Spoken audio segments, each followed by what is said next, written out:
한국인이 부를 수 있는 노래가 아니야. 만약 이걸 기타로 연주하면서 부를 수 있다면 너한테 시집 갈게.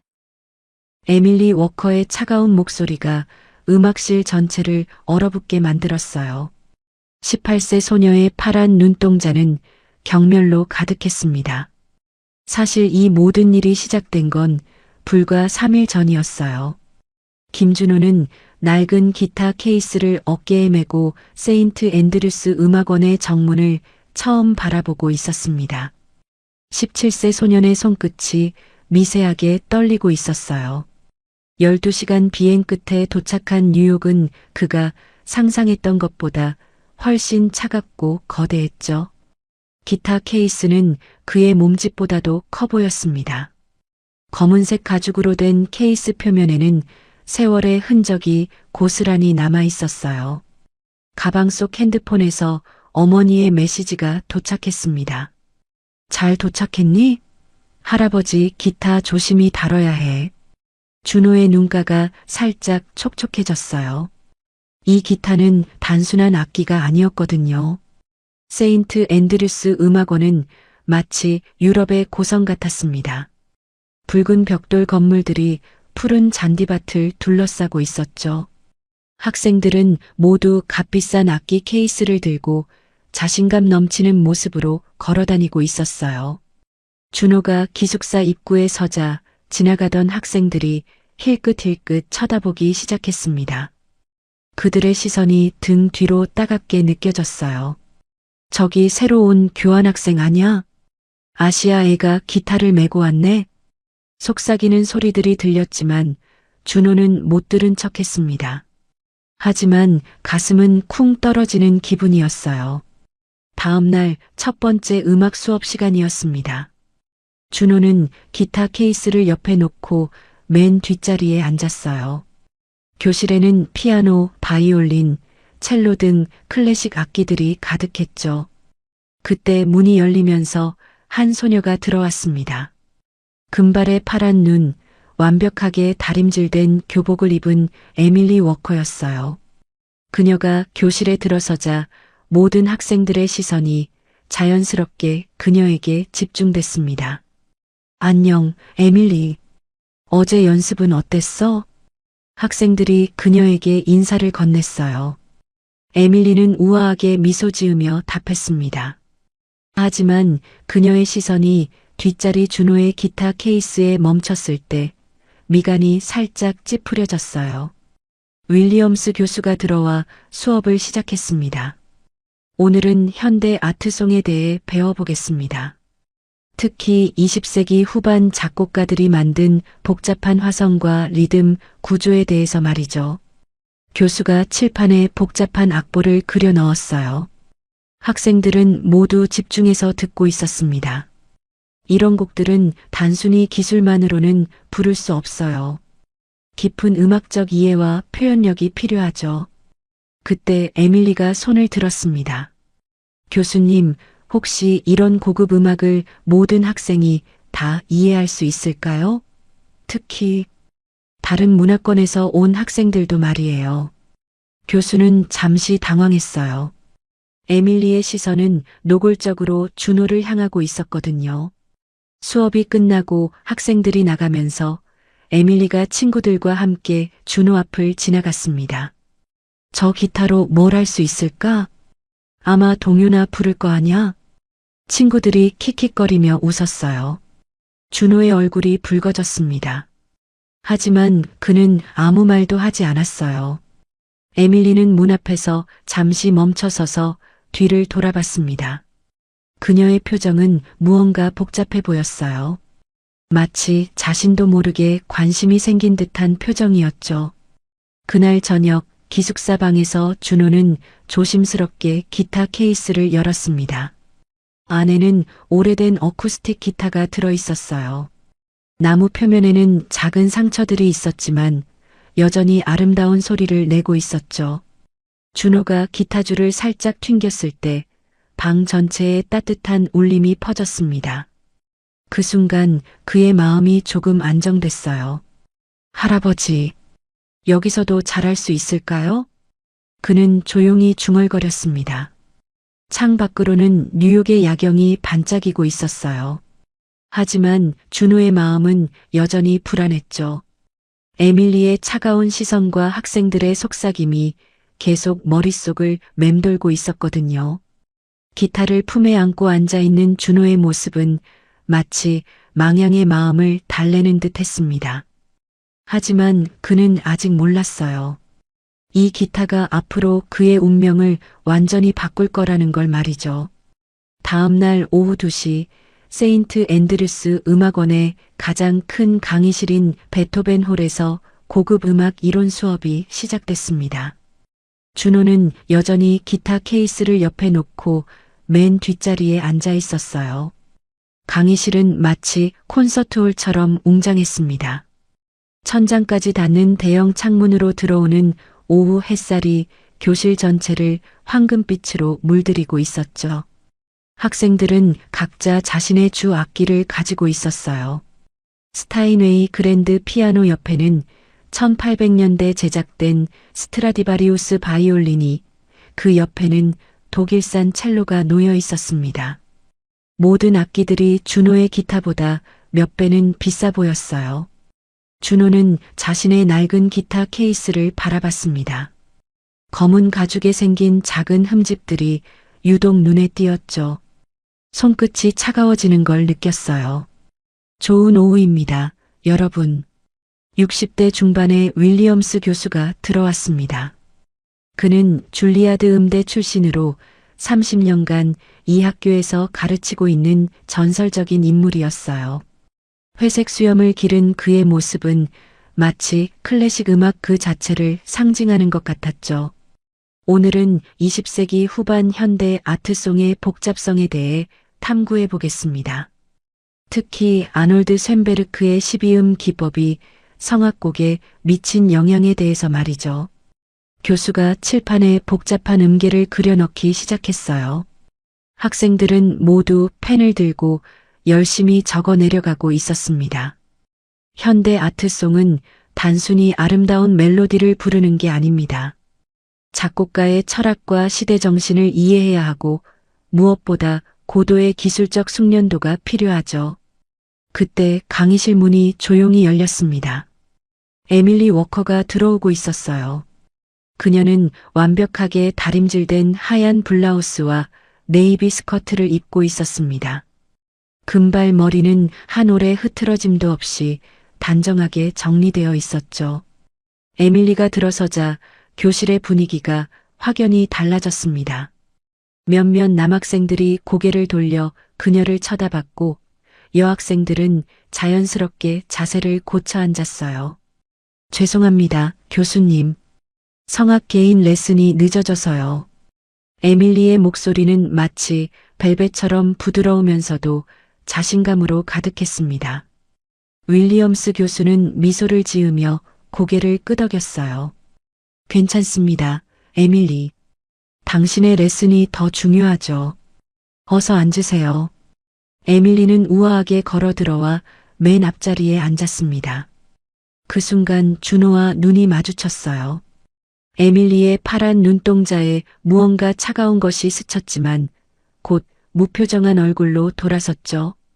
자, 그럼 현대 아트송의 특징에 대해 토론해 볼까요? 베르크의 보체크 같은 작품들을 어떻게 해석해야 할까요? 윌리엄스 교수가 질문을 던졌습니다. 여러 학생들이 손을 들었지만 에밀리가 가장 먼저 발언권을 얻었어요. 교수님, 베르크의 보체크는 단순히 기술적인 완성도만으로는 소화할 수 없는 작품이라고 생각합니다. 유럽 문화의 깊은 이해와 독일어에 대한 완벽한 구사력이 필요하죠. 에밀리의 목소리에는 확신이 가득했어요. 다른 학생들이 고개를 끄덕이며 동의하고 있었습니다. 게다가 이런 고급 음악을 제대로 이해하려면 서양 클래식의 전통을 몸에 체득해야 해요. 어릴 때부터 바흐, 모차르트, 베토벤을 접하면서 자란 환경이 필요한 거죠. 에밀리의 시선이 슬쩍 준호 쪽을 향했습니다. 그 시선에는 명백한 의도가 담겨 있었어요. 준호의 가슴이 쿵 떨어지는 느낌이었습니다. 하지만 동시에 뭔가 뜨거운 것이 가슴 속에서 끓어오르기 시작했어요. 음악에 국경이 있나요? 준호가 조용히 말했습니다. 교실이 갑자기 조용해졌어요. 모든 시선이 뒷자리로 향했죠. 윌리엄스 교수가 눈썹을 치켜 올렸습니다. 뭐라고 했나요, 김군? 준호가 천천히 일어났어요. 그의 목소리는 떨리고 있었지만 의지는 확고했습니다. 음악에 국경이나 인종이 있는지 궁금합니다. 베르크가 독일 사람이라서 독일 사람만 그의 음악을 이해할 수 있다면 그럼 한국 사람은 한국 음악만 해야 하는 건가요? 교실이 더욱 조용해졌습니다. 에밀리의 얼굴에 놀라움이 스쳤어요. 에밀리가 고개를 돌려 준호를 직접 바라봤습니다. 그녀의 입가에 미묘한 미소가 떠올랐어요. 물론 아니죠. 하지만 현실적으로 생각해봐요. 동양의 음악적 배경을 가진 사람이 서양의 복잡한 현대 음악을 완벽하게 소화할 수 있을까요? 에밀리가 일어서서 준호를 향해 걸어왔습니다. 그녀의 하이힐이 바닥에 똑똑 소리를 내며 교실 전체에 울렸어요.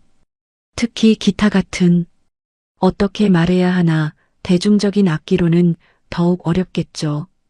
에밀리의 목소리에서 조롱이 묻어났습니다. 몇몇 학생들이 킥킥거리기 시작했어요.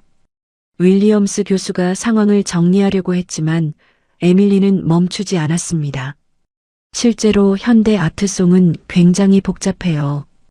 예를 들어 에밀리가 교수 책상으로 걸어가서 두꺼운 악보집을 들었습니다. 페이지를 넘기다가 특정 부분에서 멈췄어요. 이런 곡 말이에요. 그녀가 악보 한 장을 찢어냈습니다. 종이가 찢어지는 소리가 교실에 크게 울렸어요.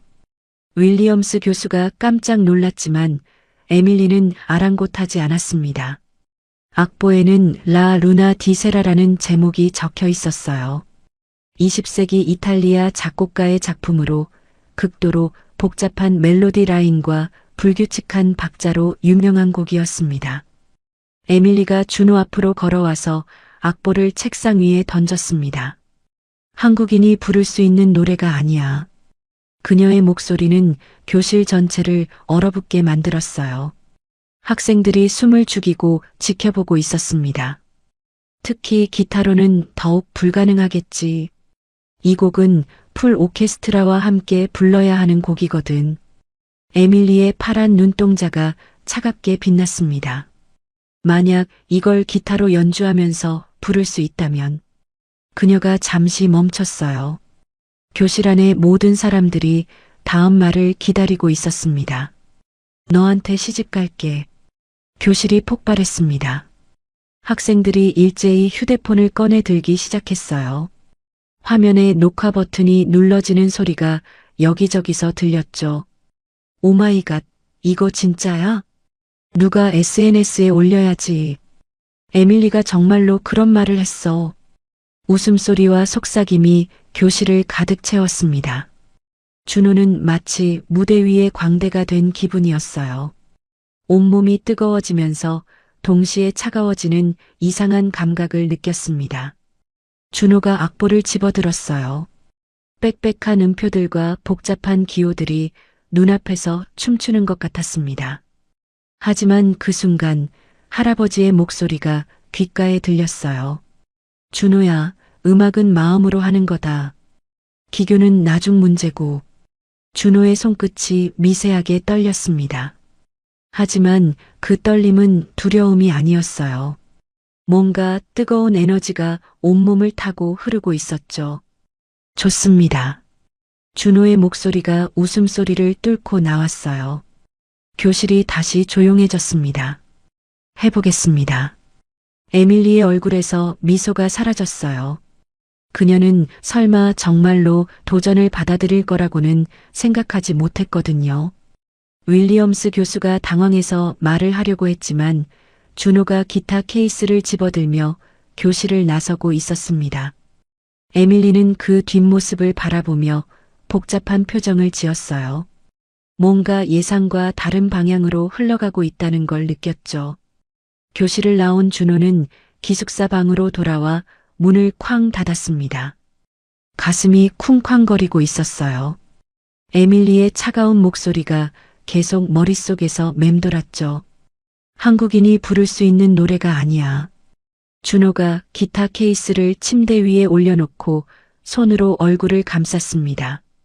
손바닥이 축축했어요. 뭘 생각하고 그런 도전을 받아들인 건지 자신도 모르겠었습니다. 방은 12평 남짓한 크기로 침대와 책상, 작은 옷장이 전부였어요. 창문 너머로는 뉴욕의 빌딩들이 보였지만 준호의 눈에는 들어오지 않았죠. 오직 침대 위에 놓인 검은 기타 케이스만이 그의 시선을 사로잡고 있었습니다. 준호가 떨리는 손으로 기타 케이스의 금속 클립을 열었어요. 딸깍 소리가 조용한 방에 울렸습니다. 케이스가 열리자 오래된 나무 냄새가 은은하게 퍼졌어요. 안에는 1950년 깁슨 어쿠스틱 기타가 들어 있었습니다. 선베스트 컬러의 바디에는 세월의 흔적이 고스란히 남아 있었어요. 표면 곳곳에 작은 흠집들이 있었고 넥 부분은 손때로 반들반들해져 있었죠. 하지만 그 모든 흔적들이 기타를 초라하게 만드는 게 아니었어요. 오히려 더 깊은 이야기를 담고 있는 것처럼 보였습니다. 마치 살아있는 생명체 같았죠. 준호가 기타를 조심스럽게 들어 올렸습니다. 익숙한 무게감이 팔에 전해졌어요. 그 순간 할아버지의 목소리가 떠올랐죠. 준호야, 이 기타는 특별한 기타란다.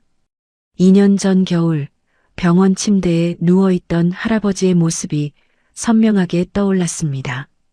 김철수 할아버지는 당시 18세의 나이로 한국 전쟁에 참전했던 분이셨어요. 1952년 겨울이었지. 포항 앞바다에서 미군들과 함께 있을 때였어. 할아버지의 목소리는 가늘었지만 또렷했어요. 준호는 병상 옆 의자에 앉아 할아버지의 손을 잡고 있었습니다. 그때 제임스라는 미군 2등병이 있었단다. 나보다 1살 많은 친구였지. 텍사스에서 온 친구였는데 언제나 이 기타를 메고 다녔어. 할아버지의 눈가에 추억이 스며들고 있었어요. 제임스는 매일 밤 이 기타로 노래를 불러줬단다. 컨트리송, 블루스, 가끔은 가스펠도 불렀지. 말은 통하지 않았지만 음악은 달랐어.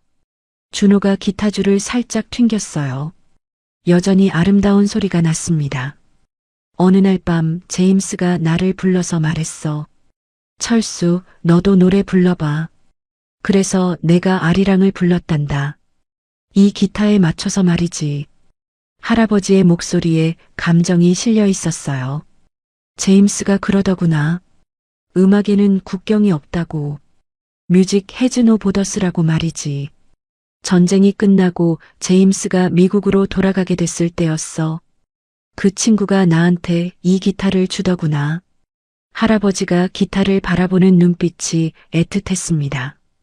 철수, 이 기타를 가져가. 그리고 언젠가 너의 가족들에게 음악을 가르쳐줘. 음악은 사람과 사람을 이어주는 다리니까. 준호의 눈가가 뜨거워졌어요. 할아버지는 평생 이 기타를 소중히 간직하셨던 거였죠. 할아버지는 왜 음악을 하지 않으셨어요? 준호가 물었을 때 할아버지는 쓸쓸하게 미소 지으셨습니다. 전쟁이 끝나고 나서는 살기가 바빴거든. 가족을 먹여 살려야 했고 나라를 다시 세워야 했으니까. 하지만 늘 후회했단다. 제임스와의 약속을 지키지 못한 것을. 준호야, 너는 다르구나. 너에게는 재능이 있어.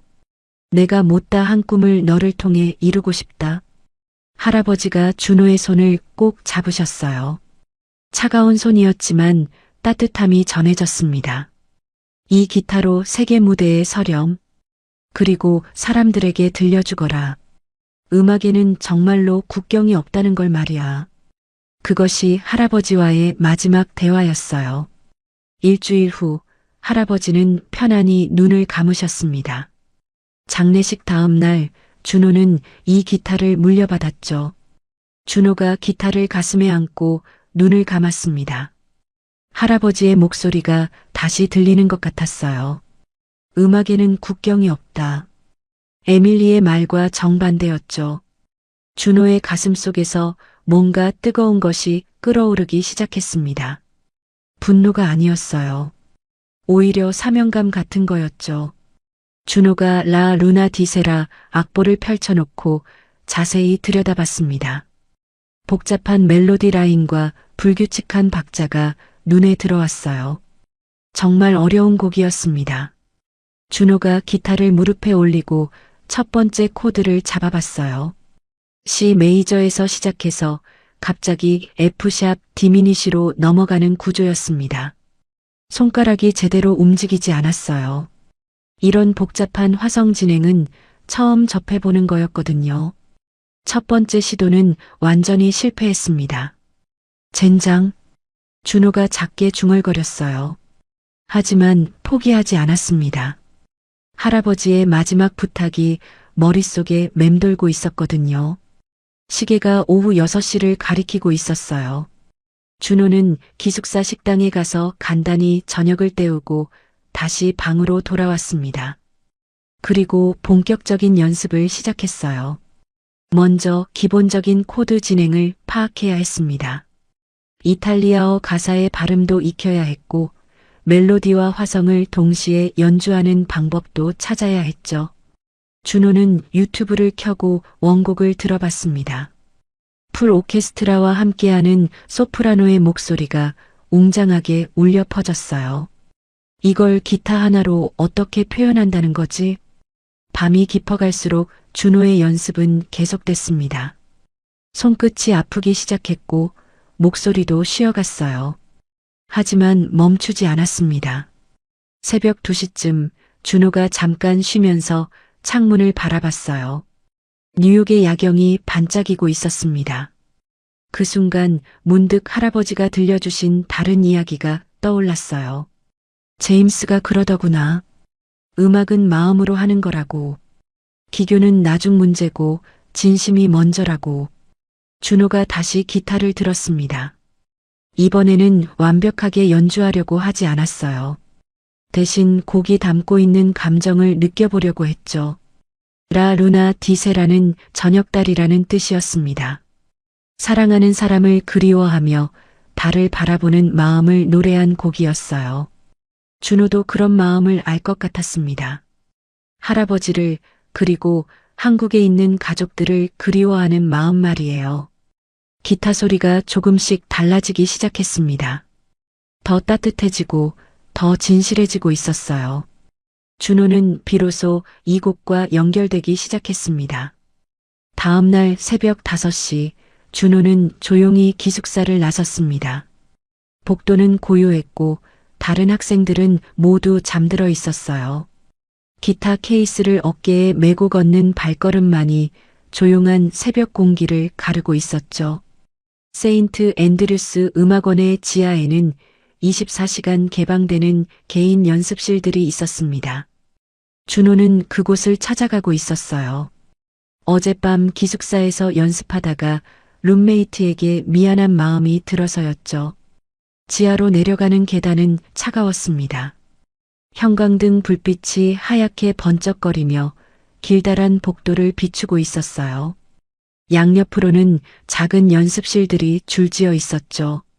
대부분이 비어 있었지만 몇 개 방에서는 이미 누군가 연습하는 소리가 들려왔어요. 피아노 소리, 바이올린 소리, 첼로의 낮은 울림. 각각의 방에서 새어나오는 음악들이 복도에서 섞여 이상한 화음을 만들어내고 있었습니다. 준호가 맨 끝에 있는 12번 방문을 열었어요. 작은 방이었지만 방음이 잘 되어 있었습니다. 피아노 하나와 보면대, 그리고 간단한 의자가 전부였죠. 벽에는 음향 흡수제가 붙어 있어서 소리가 밖으로 새어나가지 않았어요. 준호에게는 완벽한 공간이었습니다. 아무도 방해하지 않고 아무도 듣지 않는 곳이었거든요. 기타 케이스를 바닥에 내려놓고 천천히 열었습니다. 할아버지의 1950년 깁슨이 여전히 그 자리에 있었어요. 나무의 따뜻한 냄새가 작은 방을 가득 채웠죠. 준호가 기타를 꺼내 무릎에 올리고 튜닝을 시작했습니다. 각줄을 하나씩 조율하는 소리가 방 안에서 은은하게 울렸어요. 보면대에 라 루나 디세라 악보를 펼쳐놓았습니다. 새벽 불빛 아래서 보는 악보는 더욱 복잡해 보였어요. 빽빽한 음표들이 마치 암호 같았죠. 좋아.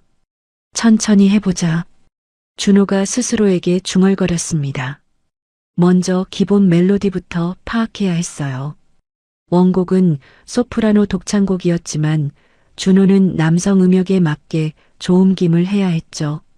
첫 번째 구절을 시도해 봤습니다. 이탈리아어 가사가 입에서 어색하게 굴러나왔어요. 발음이 정확하지 않았고 멜로디도 불안정했죠.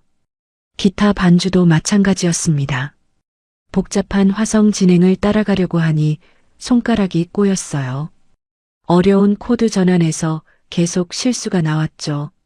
30분이 지났지만 별다른 진전이 없었습니다. 준호의 손가락 끝이 아프기 시작했어요. 계속된 코드 연습으로 현이 손가락에 자국을 남기고 있었죠. 이게 맞나? 준호가 기타를 내려놓고 고개를 떨궜습니다. 에밀리의 목소리가 다시 들려오는 것 같았어요.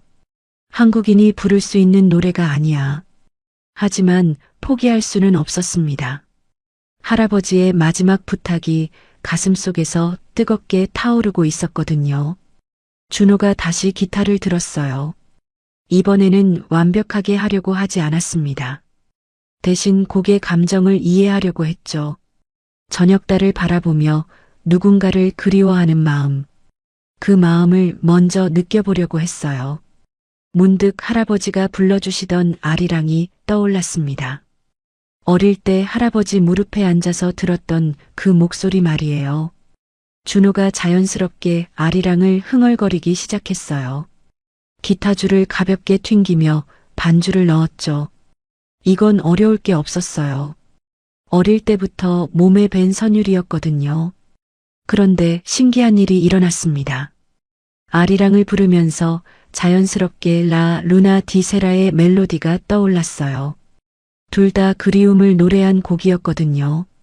준호가 아리랑의 선율에 라 루나 디세라의 화성을 조심스럽게 섞어보기 시작했어요. 동양의 선율과 서양의 화성이 만나는 순간이었죠. 놀랍게도 두 선율이 자연스럽게 어우러졌습니다. 아리랑의 애절함과 라 루나 디세라의 서정성이 서로 다르면서도 비슷한 감정을 담고 있었던 거예요. 준호는 이제 다른 접근법을 시도했어요. 원곡의 복잡한 편곡을 그대로 따라하지 말고 자신만의 방식으로 해석해 보는 거였죠. 기타의 핑거 피킹 기법을 사용해서 멜로디와 베이스 라인을 동시에 연주하기 시작했습니다. 엄지손가락으로는 낮은 음의 화음을, 나머지 손가락으로는 높은 음의 멜로디를 담당하는 거였어요. 점점 소리가 풍성해졌습니다. 마치 작은 오케스트라가 연주하는 것 같은 효과가 나기 시작했어요. 준호가 연습에 몰입하고 있을 때였습니다. 문 밖에서 작은 소음이 들렸어요. 하지만 준호는 너무 집중하고 있어서 눈치채지 못했죠. 복도에서 누군가 12번 연습실 문 앞에 서 있었습니다. 에밀리였어요. 그녀는 새벽 일찍 성악 연습을 하러 왔다가 우연히 준호의 연주 소리를 들었던 거예요. 처음에는 그냥 지나치려고 했습니다. 하지만 들려오는 음악이 뭔가 다르다는 걸 느꼈어요. 단순한 기타 연주가 아니었거든요. 에밀리가 문에 귀를 기울였습니다. 라 루나 디세라의 멜로디가 들려왔지만 원곡과는 완전히 달랐어요. 더 따뜻하고 더 인간적이고 더 솔직했죠. 에밀리의 얼굴에 당황스러운 표정이 떠올랐습니다. 이건 그녀가 예상했던 것과 전혀 달랐거든요. 설마 정말로 그 어려운 곡을 기타로 연주할 수 있을 거라고는 생각하지 못했어요. 더 놀라운 건 그 음악이 아름답다는 거였습니다. 에밀리 자신도 라 루나 디세라를 여러 번 불러봤지만 이렇게 가슴을 울리는 버전은 처음이었어요. 준호는 원곡의 기교적인 부분보다는 감정적인 부분에 집중하고 있었습니다. 기타라는 악기의 한계를 인정하면서도 그 한계 안에서 최대한의 표현력을 끌어내고 있었죠. 에밀리가 자신도 모르게 문에 더 가까이 다가갔어요. 그녀의 마음속에 뭔가 복잡한 감정이 일어나고 있었습니다. 준호는 완전히 음악 속에 빠져 있었습니다. 이제 라 루나 디세라가 자신의 이야기가 된 것 같았어요. 할아버지를 그리워하는 마음, 한국에 있는 가족들에 대한 그리움, 그리고 이곳에서 느끼는 외로움까지 모든 감정이 기타 현을 통해 흘러나오고 있었습니다. 이탈리아어 가사도 이제 자연스럽게 나왔어요. 발음은 완벽하지 않았지만 진심이 담겨 있었죠. 준호의 목소리가 작은 연습실을 가득 채웠습니다. 그의 노래에는 기교는 없었지만 진실이 있었어요. 1시간이 더 지났을 때 준호는 비로소 라 루나 디세라를 자신만의 방식으로 완성할 수 있었어요. 원곡과는 달랐지만 그만의 독특한 해석이 담긴 버전이었죠. 문 밖에 에밀리는 여전히 그 자리에 서 있었습니다. 그녀의 마음속에서 무언가 변하기 시작하고 있었어요. 준호에 대한 선입견이 조금씩 흔들리고 있었죠. 에밀리가 조용히 그 자리를 떠났습니다. 하지만 그녀의 머릿속에는 방금 들은 음악이 계속 맴돌고 있었어요. 준호는 아직 그 사실을 몰랐습니다. 하지만 그의 조용한 혁명은 이미 시작되고 있었어요. 음악에는 정말로 국경이 없다는 걸, 그리고 진심은 어떤 기교보다도 강하다는 걸 증명하기 시작한 거였죠. 새벽 햇살이 작은 창문으로 들어오기 시작했습니다. 긴 밤의 연습이 끝나고 있었어요. 하지만 준호의 진짜 도전은 이제 막 시작되려고 하고 있었습니다. 그날 오후 준호는 기타학과 사무실 앞을 지나가고 있었습니다.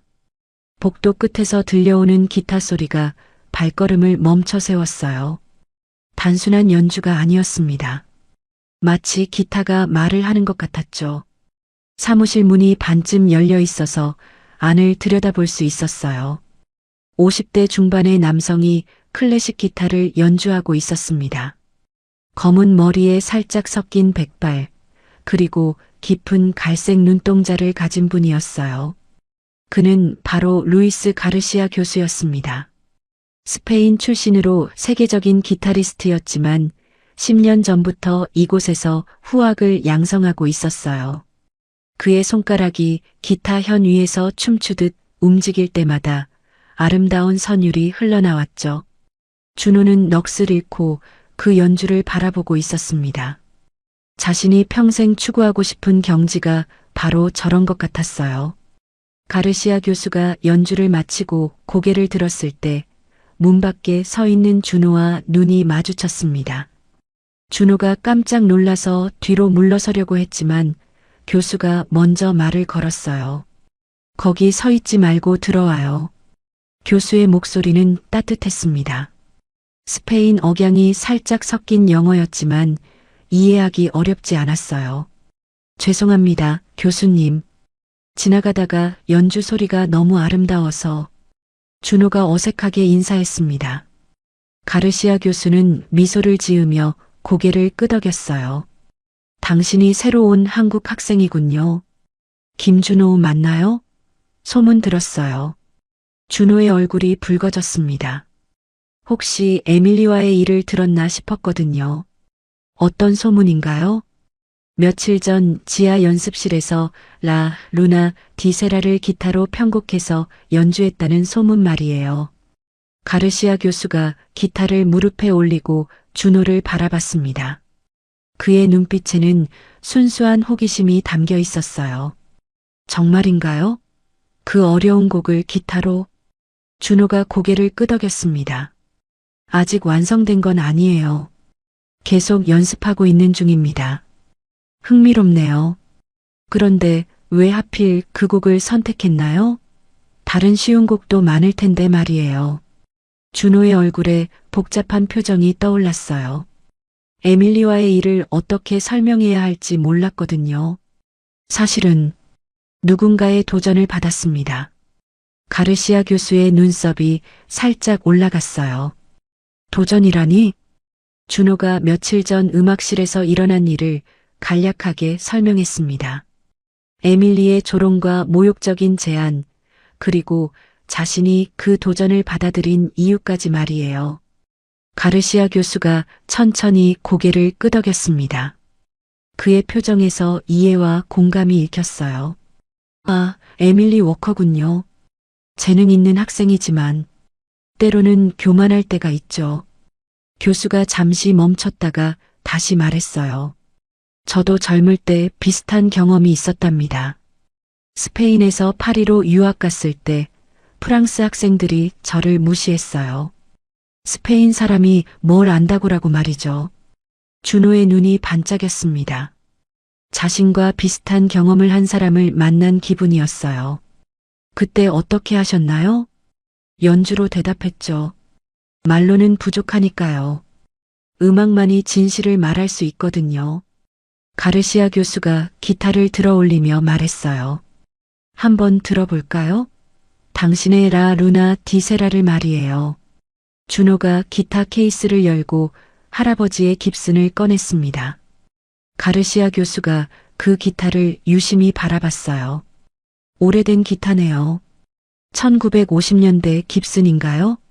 네, 1950년 모델입니다. 제 할아버지의 유품이에요.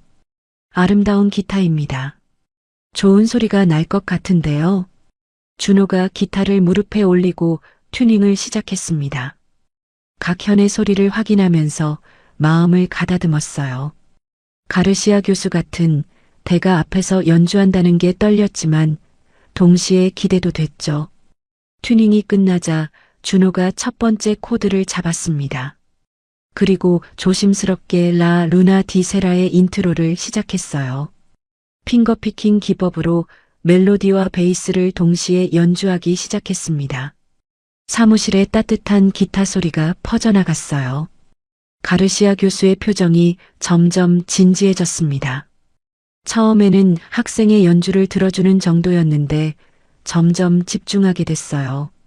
준호의 기타 연주에는 뭔가 특별한 것이 있었습니다. 기술적으로는 아직 부족했지만 음악성은 뛰어났어요. 특히 동양적인 선율과 서양적인 화성을 자연스럽게 융합시키는 능력이 인상적이었죠. 준호가 노래를 시작했을 때 가르시아 교수는 깜짝 놀랐어요. 이탈리아어 발음은 완벽하지 않았지만 감정의 전달력은 놀라웠거든요. 원곡의 화려함 대신 소박하고 진실한 감정이 담겨 있었습니다. 마치 정말로 달을 바라보며 그리운 사람을 생각하는 것 같았어요. 준호가 연주를 마치자 사무실에 조용한 정적이 흘렀습니다. 가르시아 교수가 눈을 감고 있었어요. 여운을 느끼고 있는 것 같았죠. 잠시 후 교수가 천천히 눈을 뜨며 말했습니다. 정말 놀랍습니다. 어디서 기타를 배웠나요? 독학입니다. 할아버지한테 기초만 배우고 나머지는 혼자서. 독학으로 이 정도라니. 가르시아 교수가 감탄했어요. 당신에게는 천부적인 재능이 있어요. 하지만 아직 다듬어지지 않은 원석 같은 상태죠. 제대로 된 지도가 필요합니다. 준호의 가슴이 두근거리기 시작했어요. 제가 당신을 가르치고 싶습니다. 가르시아 교수의 제안에 준호가 눈을 크게 떴어요. 세계적인 기타리스트가 자신을 가르치겠다고 하다니 꿈만 같았죠. 정말인가요? 물론입니다. 하지만 쉽지 않을 거예요. 저는 엄격한 선생입니다. 교수가 일어서서 벽에 걸린 일정표를 보더니 말했어요. 매주 화요일과 목요일 오후 4시부터 6시까지 2시간씩 개인 레슨을 받을 수 있습니다. 어떤가요? 준호가 너무 기뻐서 말이 나오지 않았어요. 그저 고개를 끄덕일 뿐이었죠. 좋습니다. 그럼 첫 수업은 내일 목요일부터 시작하죠. 가르시아 교수가 책상에서 노트를 꺼내 무언가를 적기 시작했습니다. 먼저 기본기부터 다시 정리해야겠어요.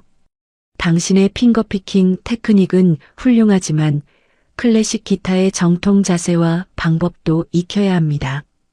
교수가 준호를 바라보며 말했어요.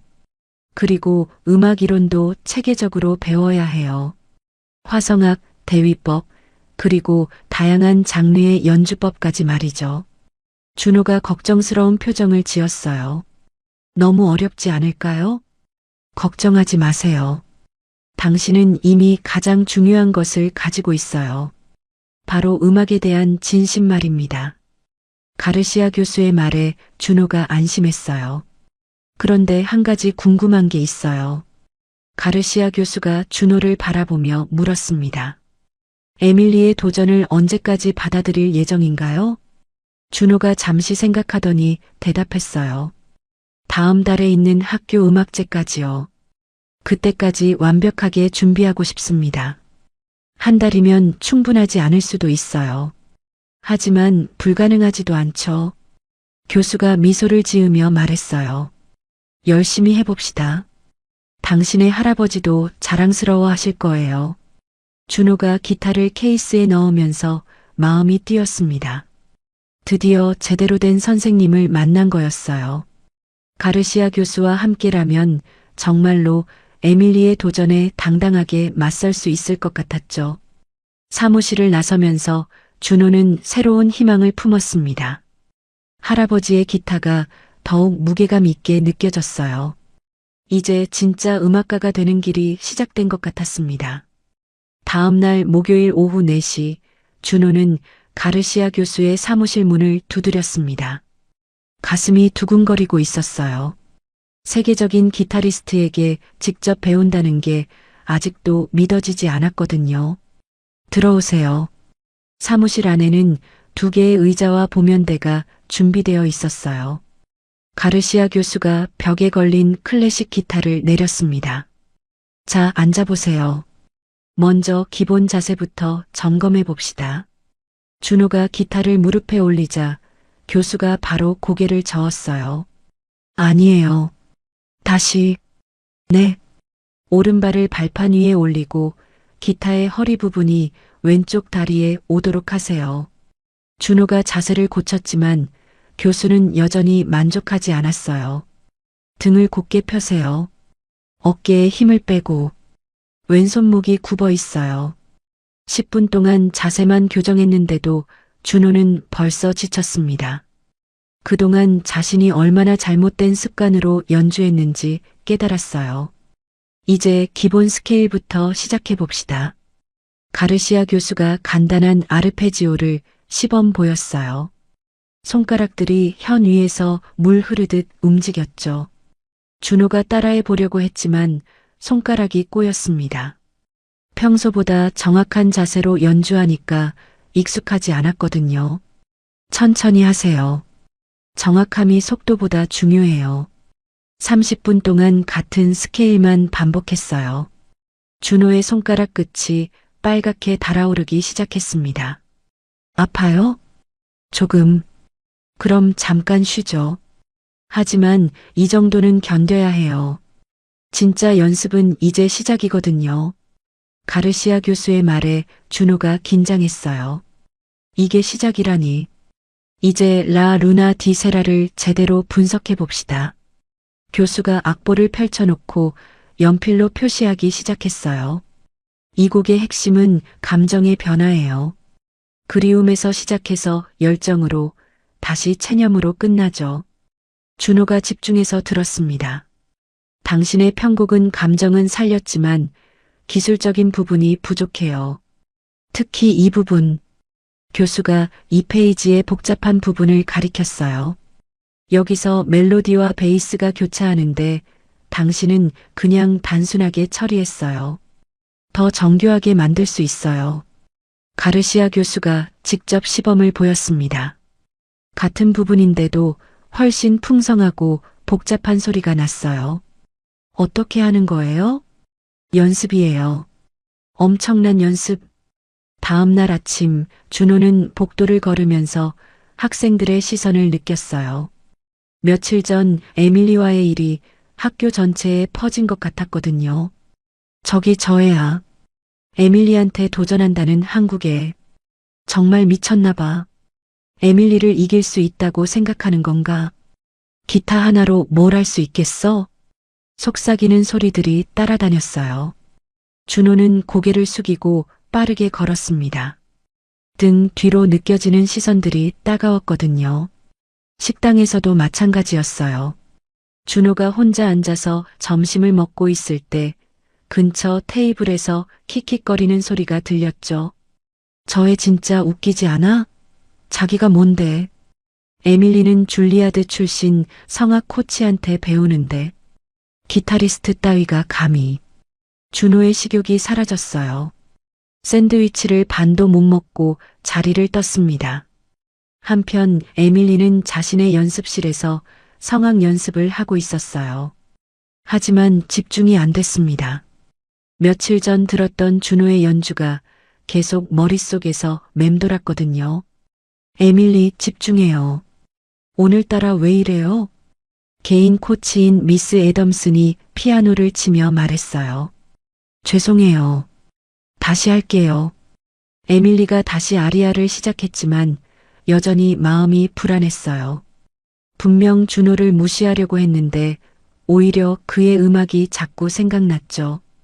설마 정말 괜찮은 건 아니겠지?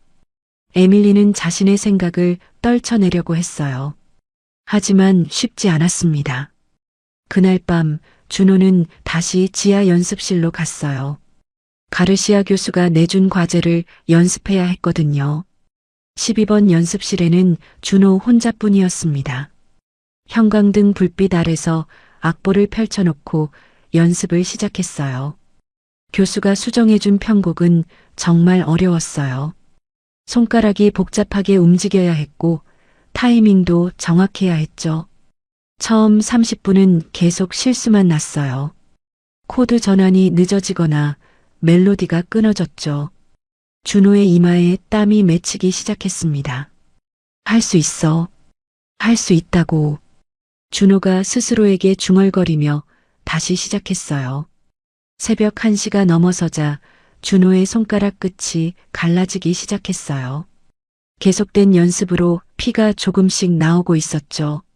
하지만 멈출 수 없었어요.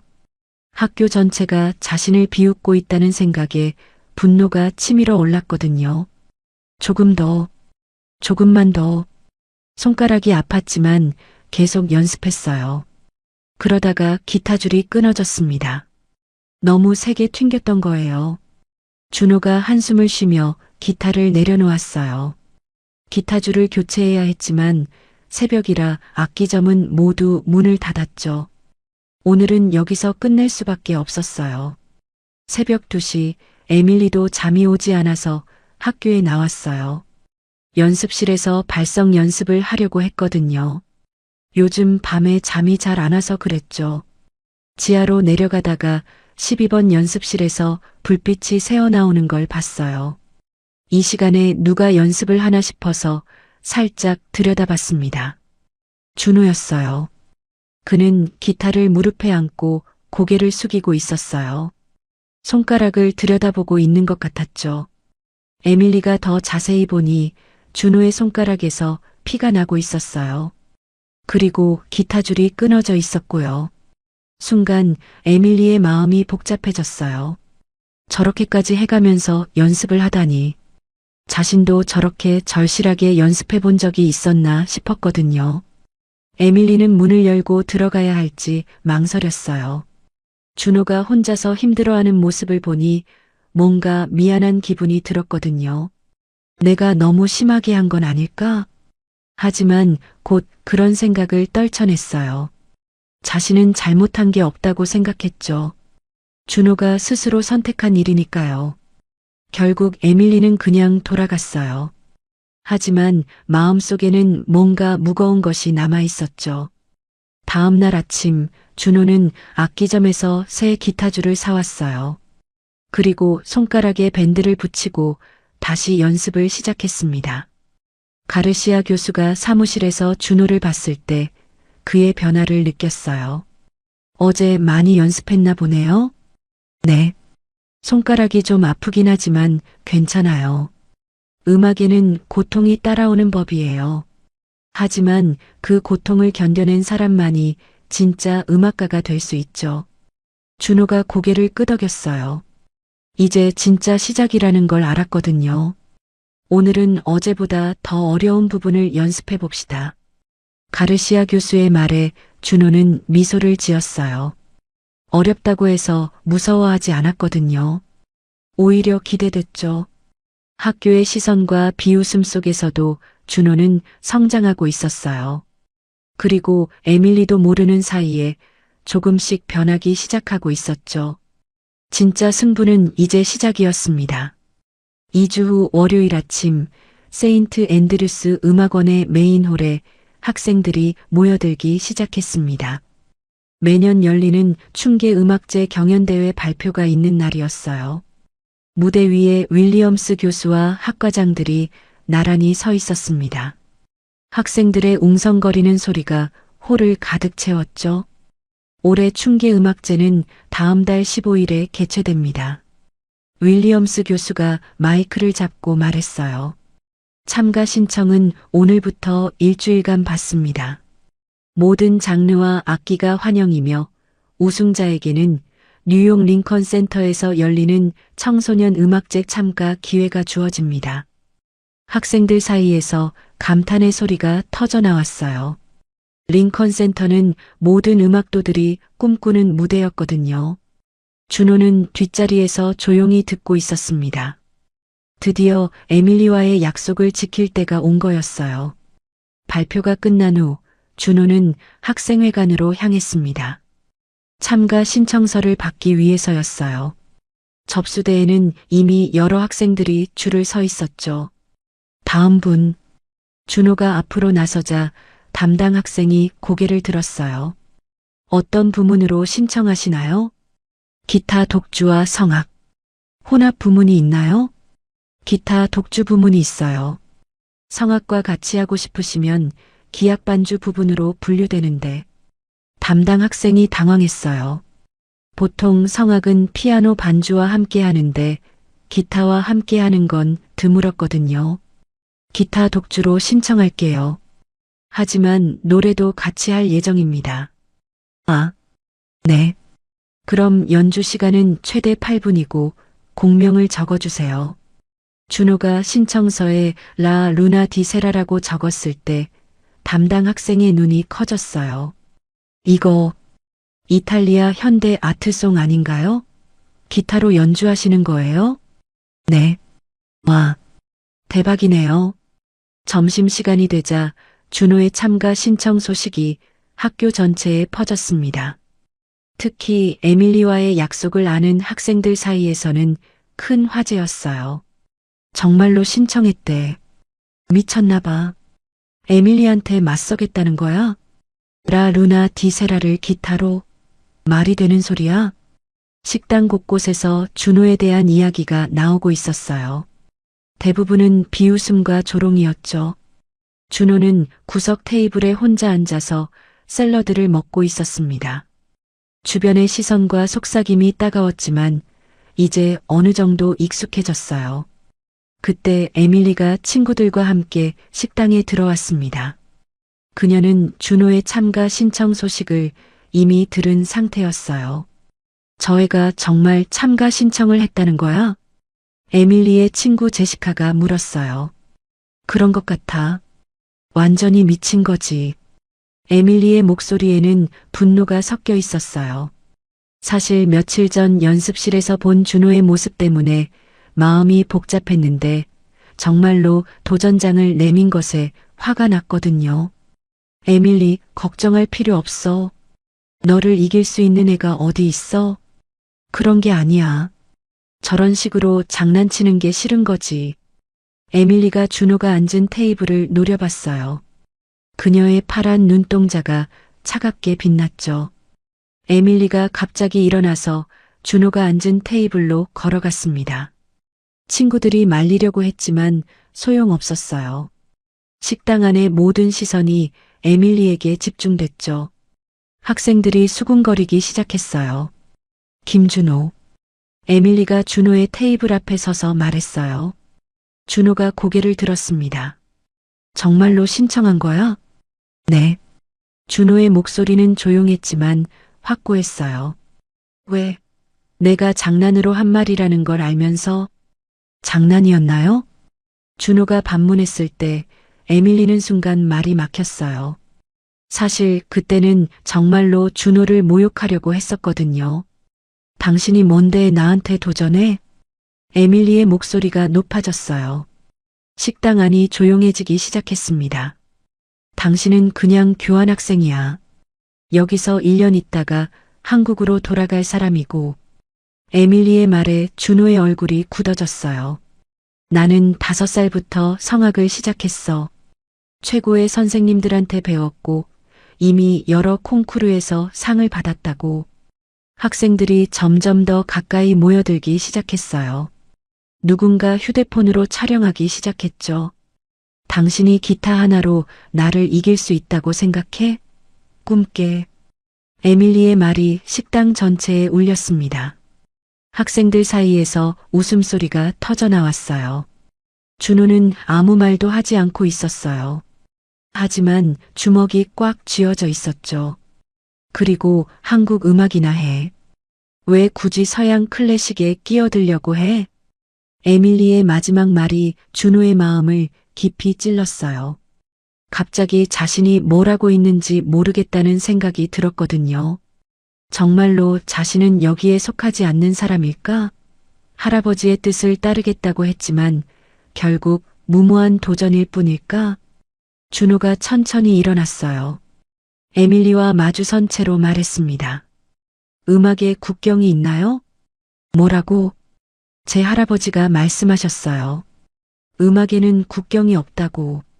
준호의 목소리는 떨리고 있었지만 포기하지 않았어요. 시합에서 만나요. 그날 저녁 준호는 기숙사 방에 혼자 앉아 있었습니다. 에밀리와의 대결이 SNS에 올라가서 더 많은 사람들이 알게 됐어요. 댓글들은 대부분 부정적이었죠. 한국 애가 오버하네. 에밀리한테 덤비다니. 기타로 뭘 할 수 있겠어. 준호는 휴대폰을 던져버리고 싶었어요. 정말로 자신이 잘못 생각한 걸까? 할아버지의 기타를 바라봤습니다. 이 기타가 자신에게 너무 큰 짐이 된 건 아닐까 하는 생각이 들었어요. 다음 날 준호는 참가 신청을 취소하려고 학생회관으로 갔습니다. 더 이상 이 모든 일을 견딜 수 없을 것 같았거든요. 참가 신청 취소하고 싶은데요. 아, 김준호 씨요? 잠깐만요.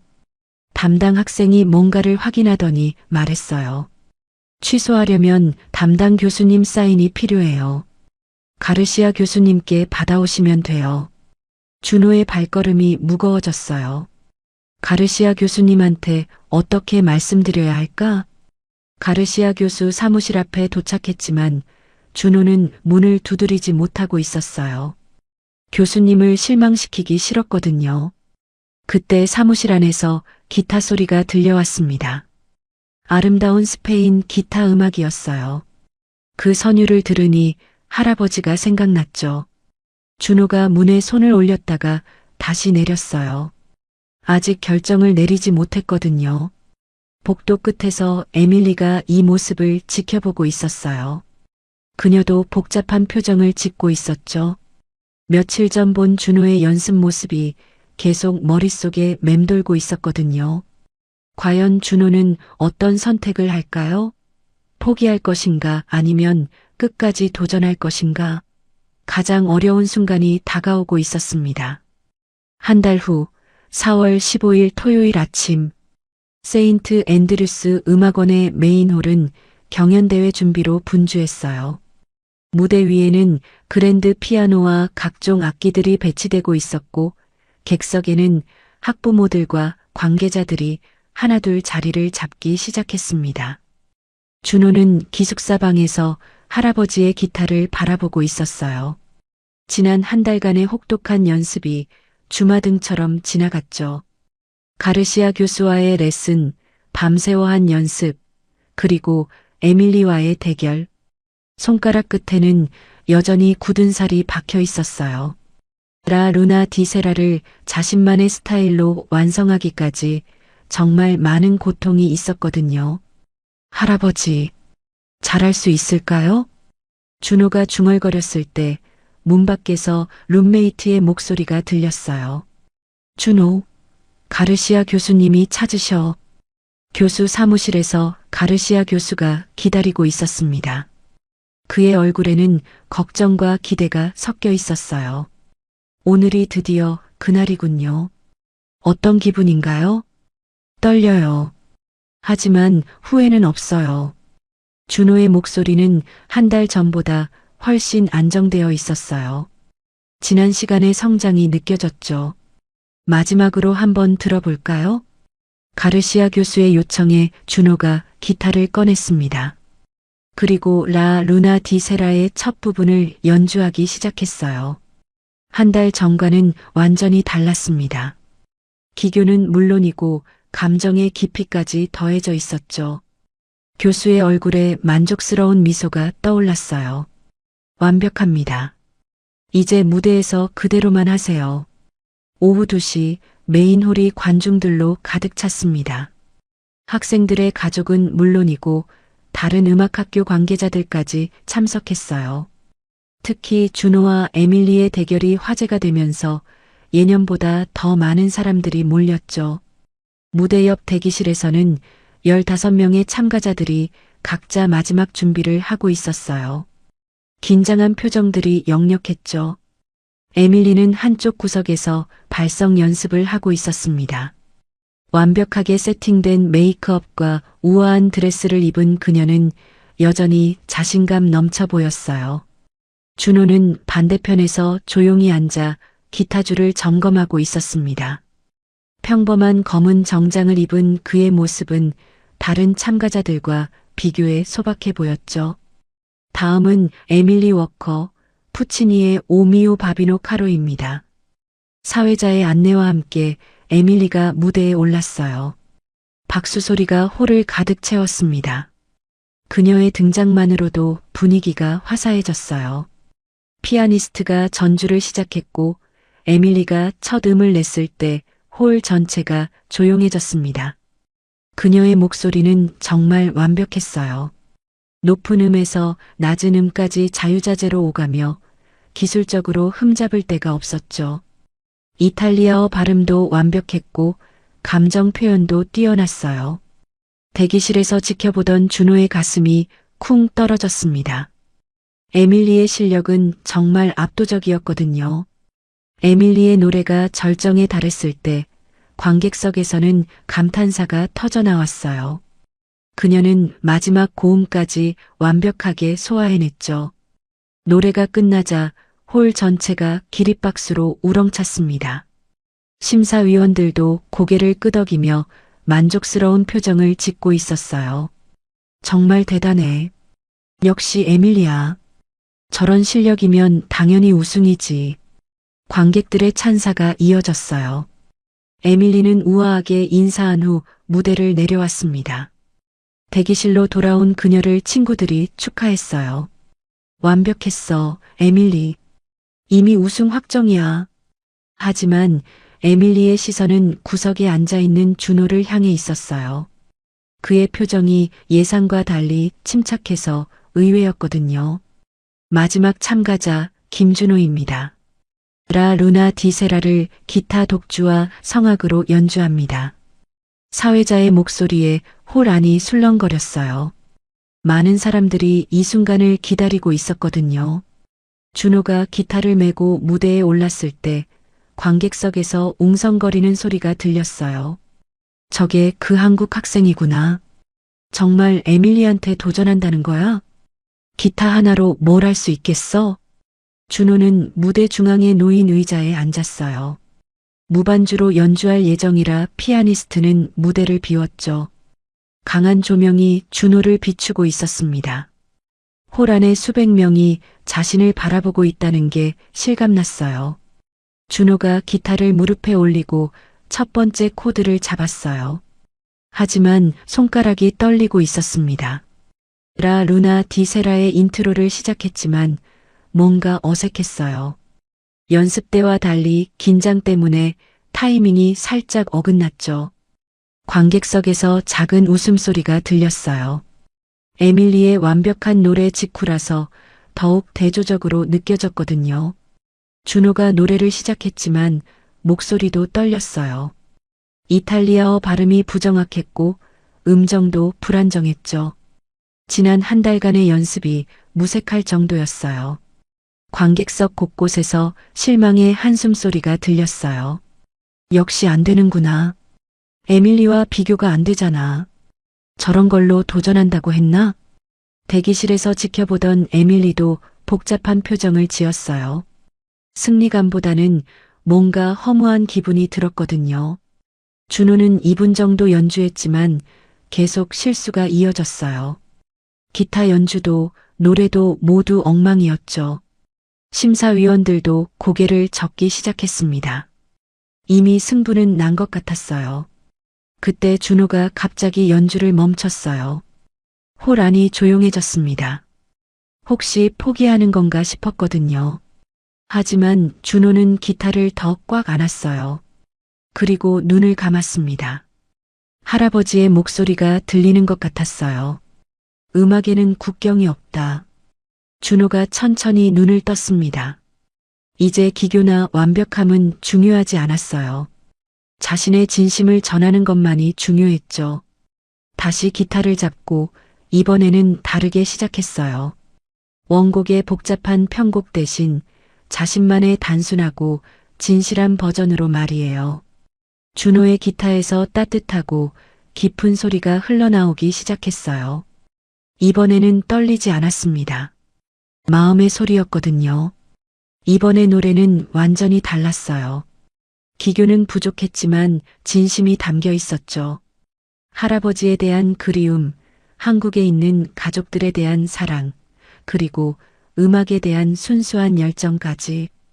홀 안의 분위기가 서서히 변하기 시작했어요. 웅성거리던 소리들이 점점 작아지고 있었습니다. 에밀리도 대기실에서 몸을 앞으로 기울이며 집중하기 시작했어요. 이상하게도 마음이 울리기 시작했거든요. 진짜 음악이 시작되고 있었어요. 기교가 아닌 마음으로 하는 음악 말이죠. 준호의 기타에서 새로운 소리가 흘러나오기 시작했어요. 이번에는 떨림이 없었습니다. 대신 깊고 따뜻한 울림이 홀 전체를 감쌌죠. 핑거피킹 기법으로 연주하는 기타 선율은 마치 작은 오케스트라 같았어요.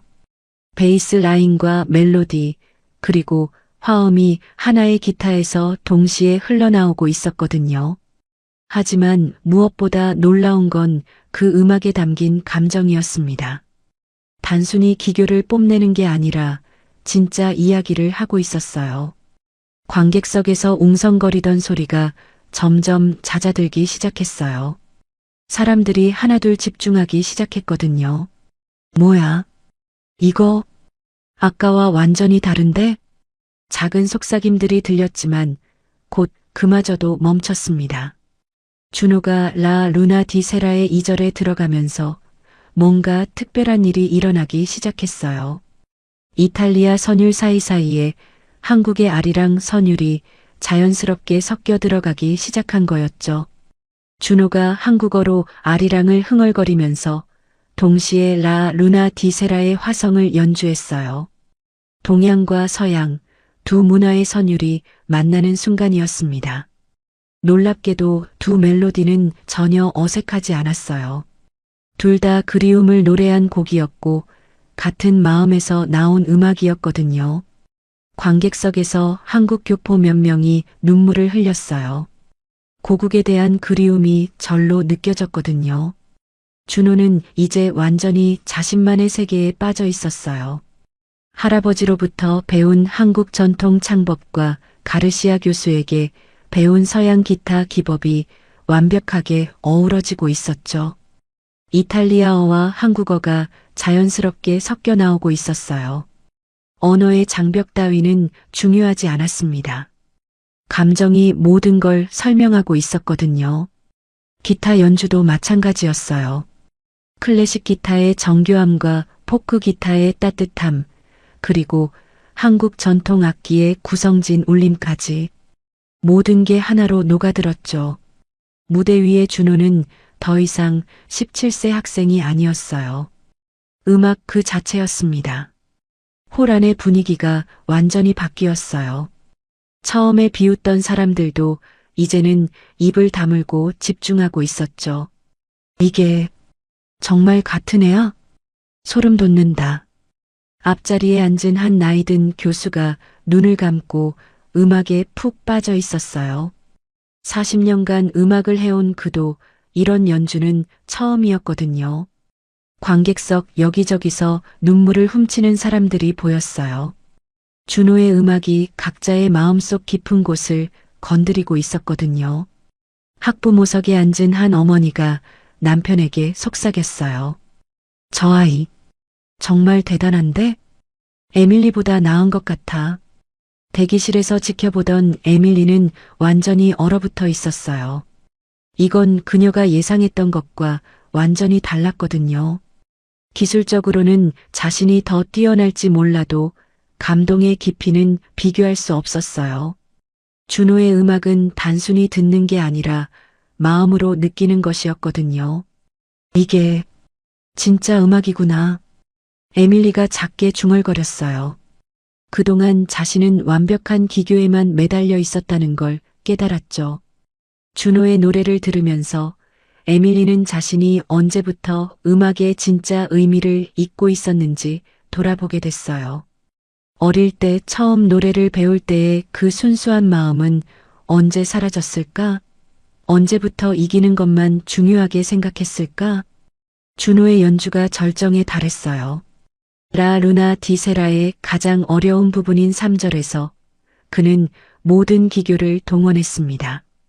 하지만 이번엔 기교를 위한 기교가 아니었어요. 감정을 표현하기 위한 수단이었죠. 준호의 목소리가 홀 전체에 울려 퍼졌어요.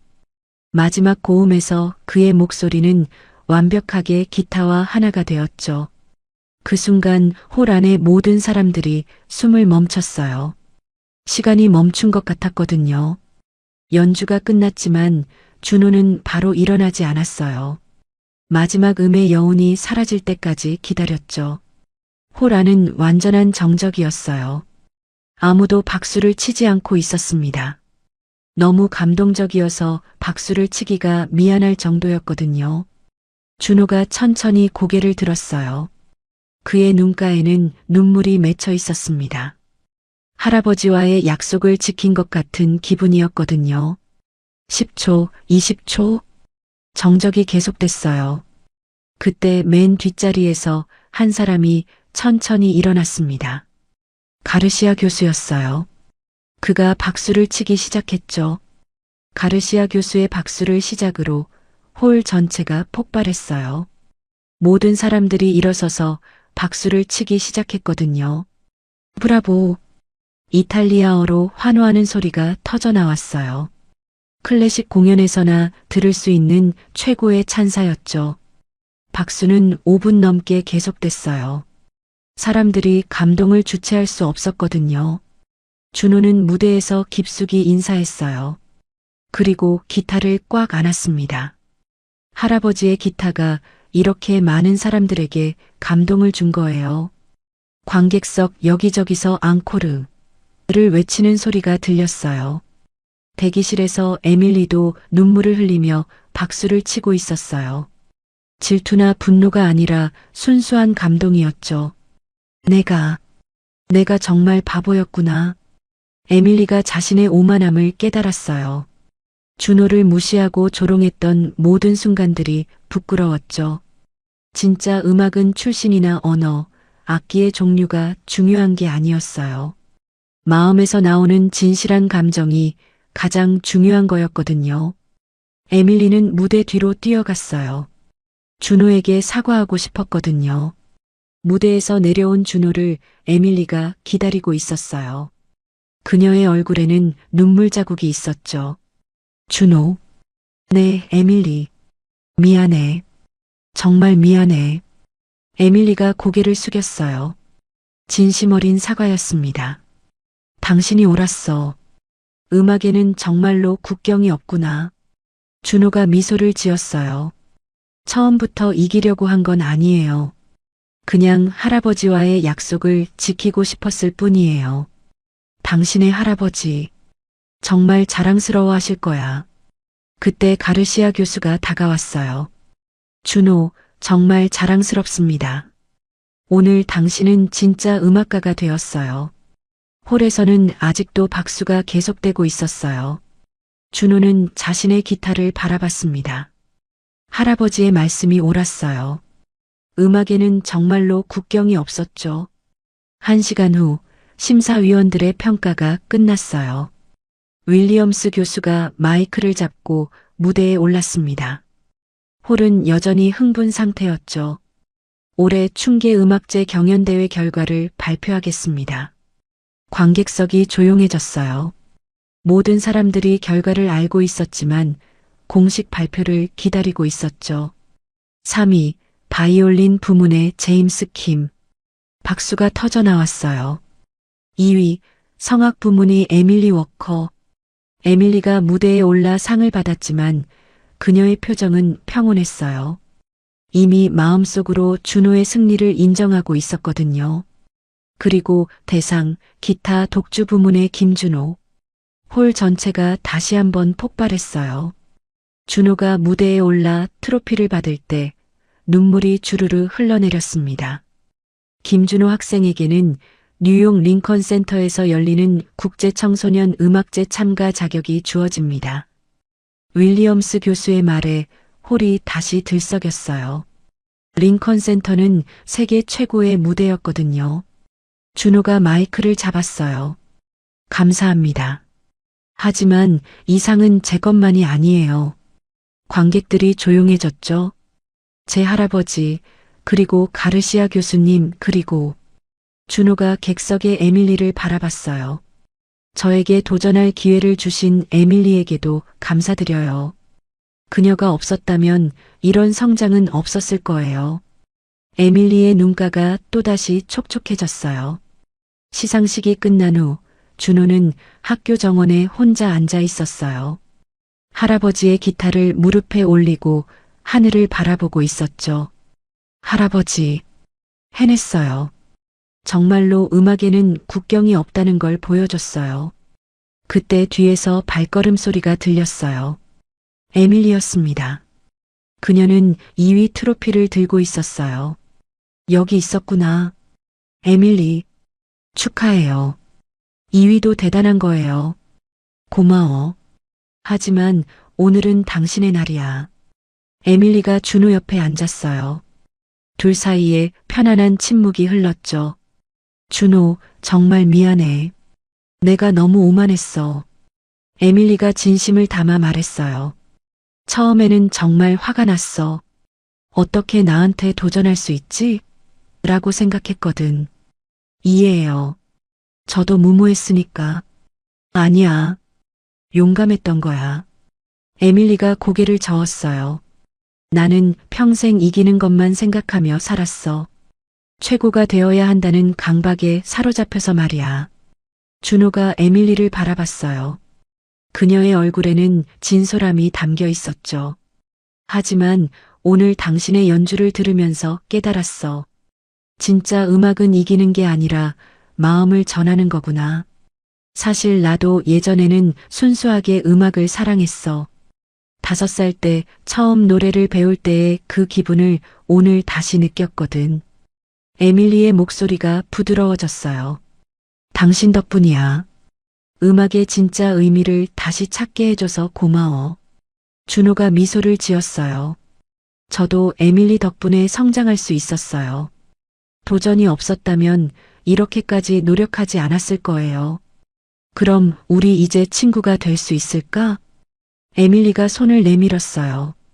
준호가 그 손을 잡았죠. 물론이죠. 한 가지 부탁이 있어. 에밀리가 말했어요. 링컨 센터 공연 때 나도 함께 무대에 서면 안 될까? 듀엣으로 말이야. 준호가 놀란 표정을 지었어요. 정말요? 응. 당신의 기타에 맞춰 노래하고 싶어. 진짜 음악을 만들어 보고 싶거든. 준호가 기타를 들었어요. 그럼 지금 한번 해볼까요? 에밀리가 고개를 끄덕였어요. 준호가 라 루나 디 세라의 첫 부분을 연주하기 시작했죠. 에밀리가 조심스럽게 노래를 시작했어요. 이번에는 기교를 뽐내려 하지 않았습니다. 마음을 담아 불렀죠. 놀랍게도 둘의 음악이 완벽하게 어우러졌어요. 준호의 따뜻한 기타와 에밀리의 맑은 목소리가 밤 공기 속에서 아름다운 하모니를 이뤘죠. 지나가던 다른 학생들이 하나둘 모여들기 시작했어요. 모두 조용히 서서 들었습니다. 곡이 끝나자 자연스럽게 박수가 터져 나왔어요. 이번에는 경쟁이 아닌 순수한 음악이었거든요. 와, 이게 진짜 우리가 추구해야 할 음악이구나. 한 학생이 감탄하며 말했어요. 몇 달이 흘렀어요. 준호는 링컨 센터 무대에서 성공적인 공연을 마쳤습니다. 에밀리와의 듀엣은 관객들에게 깊은 감동을 줬죠. 그 후 둘은 함께 음악 활동을 시작했어요. 준호의 기타와 에밀리의 성악이 만나 새로운 장르를 개척하고 있었죠. 오늘도 연습실 갈 거야? 에밀리가 물었어요. 이제 둘은 매일 함께 연습하고 있었거든요. 당연하죠. 다음 달 콘서트 준비해야죠. 둘은 지하 연습실로 향했어요. 예전에 준호가 혼자 연습하던 12번 연습실이었죠. 연습 중 에밀리가 갑자기 말했어요. 준호, 나 당신을 좋아하게 된 것 같아. 준호가 기타 연주를 멈췄어요. 저도요, 에밀리. 언제부턴가 당신 없는 음악은 상상할 수 없게 됐어요. 둘이 조용히 서로를 바라봤어요. 그리고 자연스럽게 가까워졌죠. 처음에는 정말 미웠는데. 저도요. 하지만 지금은 당신이 제 인생에서 가장 소중한 사람이에요. 에밀리가 미소를 지었어요. 그리고 준호의 손을 잡았죠. 1년 후 둘은 세계 각지에서 공연을 하며 음악으로 사람들을 감동시키고 있었어요. 문화와 국적을 초월한 그들의 음악은 많은 이들에게 희망을 주었죠.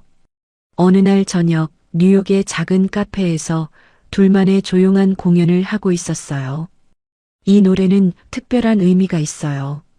준호가 관객들에게 말했어요.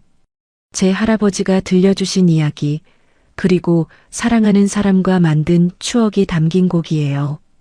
에밀리가 준호의 손을 잡았어요. 음악에는 정말로 국경이 없어요.